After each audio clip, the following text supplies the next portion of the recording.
The second is really making sure both institutions that the World Bank that is needed.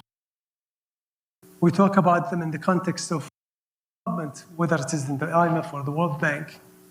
We talk about them in the context of emerging markets, low-income countries who need help. But actually, capacity development is needed from these two institutions to advanced economies as much. It's really the voice of independent institutions like the IMF and the World Bank that is needed in advanced economies to make sure that their policies are put in check. Because they are not impacting their own policies, but they are impacting actually the global economy.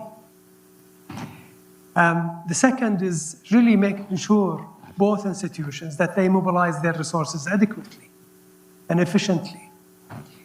And it's a lot easier really to ask members for money.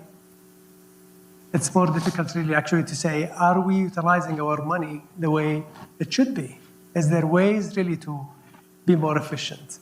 Is there a way really to mobilize private sector with you?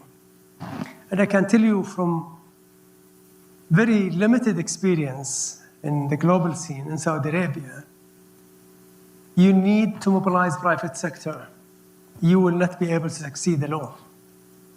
No matter how much money you have, you just cannot do it alone. You need to mobilize your private sector. The same applies to the World Bank, for example. I think the third is making sure that both institutions spend more energy in giving tailored advice. One-size-fits-all policy does not work. And with even a complex economy regionally and in individual countries, you really need to have more focus on individual countries that you are advising to make sure that your advice and recommendations are fit for that country's circumstances.